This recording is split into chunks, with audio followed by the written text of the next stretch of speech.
ஹெல்தியான குழந்தை வேணுமா, ஆரோக்கியமான குழந்தை வேணுமா, நல்ல வெயிட் உள்ள குழந்தை வேணுமா? சோ பிரெக்னன்சி ஹெல்தியா இருக்கணும்னா டயட் ஹெல்தியா இருக்கணுங்க. சோ டயட் ஹெல்தியா நீங்க சாப்பிடணும்னா நான் சொல்ற இந்த வீடியோவை ஃபாலோ பண்ணுங்க. ஓகேங்களா? சோ பிரெக்னன்ட் விமென்ஸ் காலையில இருந்து நைட் வரைக்கும் என்ன சாப்பிடணும்ன்றதை தான் இந்த வீடியோல நான் உங்களுக்கு சொல்ல போறேன். ஸோ பிரெக்னன்ட் மாமிஸ் என்னெல்லாம் சாப்பிடணும் அப்படின்னா, மார்னிங் ஸ்டார்ட் பண்ணும்போதே ஒரு வார்ம் வாட்டர்ல ஒரு ஸ்பூன் ஜீரகத்தை போட்டு நல்லா கொதிக்க வச்சு வார்மா குடிச்சிங்க அப்படின்னா, சீரகம் அப்படின்னாலே உங்க அகத்தை சீராக்குறதுக்கு பேர் தான் சீரகம். ஸோ அது ஒரு டிடாக்ஸ் ட்ரிங்கா இருக்கும். உங்க பிரெக்னன்சில நமக்கு நிறைய பேருக்கு வந்து இந்த ப்ளோட்டிங், இன்டைஜஷன், ஹார்ட் பர்ன் இதெல்லாம் இருக்கும். ஸோ அதுக்கு எல்லாம் அது வந்து கம்ப்ளீட்டா சரியாயிடும். ஓகேங்களா? அதுக்கப்புறமா வந்து தினமும் ஒரு 10 பாதாம் பருப்பு, ஒரு 2 வால்நட்டு, ஒரு 5 பிஸ்தா பருப்பு, ஒரு 10 உலர் திராட்சை எல்லாமே நீங்க சாப்பிடலாம். ஒரு ஃபிக் கூட சாப்பிடலாம். ஓகேங்களா? சோ அதுக்கப்புறமா பிரேக்ஃபாஸ்ட் வந்து ஹெல்தி பிரேக்ஃபாஸ்ட்ல மெயினா 3 பிரேக்ஃபாஸ்ட், லஞ்ச் 3 டைமுமே உங்களோட டயட்ல புரோட்டீன் வந்து கண்டிப்பா இருக்கணும். அதாவது மார்னிங் வந்து நம்ம இட்லி சாம்பார் சாப்பிடுறீங்கன்னா ஒரு 2 பாயில்ட் எக் எடுத்துக்கோங்க. இல்ல ஒரு கப் சுண்டல் எடுத்துக்கோங்க. இல்ல ஒரு 4, 5 பன்னீர் பீஸ் எடுத்துக்கோங்க. இல்ல நான் வந்து சப்பாத்தி சாப்பிடுற ஆளு அப்படின்னா நல்லா வந்து பன்னீர் கிரேவி அந்த மாதிரி, எக் கிரேவி அந்த மாதிரி பண்ணீங்க. இல்ல நல்ல தால் ஒரு கப் ஃபுல்லா எடுத்துக்கலாம்.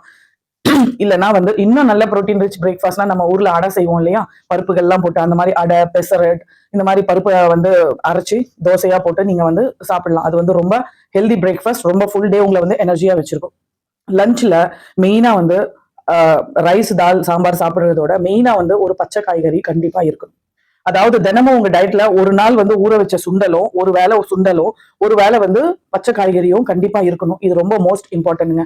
சோ மதியம் வந்து கீரை சாப்பிடுறீங்க, காய்கறி சாப்பிடுறீங்க அப்படின்னா இந்த ஊற வச்ச சுண்டல், அதாவது கொண்டக்கடலை, பட்டாணி, காராமணி இந்த மாதிரி என்னெல்லாம் வந்து சுண்டல் வெரைட்டி, பச்சை பயிறு இதெல்லாம் இருக்கோ எல்லாத்தையும் வந்து ஒரு பிடி அளவு தினமும் நீங்க வந்து சாப்பிட்டுட்டு வந்தீங்க அப்படின்னா உங்களோட புரோட்டீன்ஸ் வந்து கண்டிப்பா கம்மி ஆகாது. அந்த புரோட்டீன் தான் வந்து குழந்தை வயிற்றுல வளர்ற குழந்தைக்கு வந்து மசில் மாச கொடுக்க போகுது. ஸோ அதனால உங்க மதியத்துல வந்து டயட்ல கண்டிப்பா மோரோ, தயிரோ சேர்த்துக்கோங்க. நைட்ல வந்து இந்த தால் செஞ்சு சாப்பிடுங்க. அதுக்கப்புறமா மெயினா இங்க முக்கியமான விஷயம் என்னன்னா, காலையில டீ டைம் ஸ்நாக்கும் ஈவினிங் ஸ்நாக்கும் தான். ஸோ டீ டைம் ஸ்நாக்ல வந்து தேவையில்லாத சிப்ஸ் அது இதுன்னு குறிக்கிறதுக்கு ஒரு பழங்களை சாப்பிட்டு இயற்கையா அதை பாருங்க. ஈவினிங் ஸ்நாக்ஸ்ல வந்து நட்ஸ் வகைரா, இல்லைன்னா வந்து இந்த தாமரை விதை இருக்கு இல்லைங்களா, மக்கானேன்னு சொல்லுவாங்க, அது வந்து ஹை ப்ரோட்டீன் டயட். ஸோ அது சாப்பிடுங்க. உப்பு கடலை சாப்பிடுங்க, பர்ஃபி சாப்பிடுங்க. இதெல்லாம் சாப்பிட்டீங்கன்னா உங்களுக்கு வந்து நியூட்ரிஷியஸா வந்து தேவையில்லாத எக்ஸ்ட்ரா சுகர்ஸ் ஆட் பண்ணாத நியூட்ரிஷியஸ் உங்களுக்கு மசில் கிராம்ஸ்க்கெல்லாம் வந்து அந்த உப்பு கடலை வந்து யூஸ்ஃபுல்லா இருக்கும்.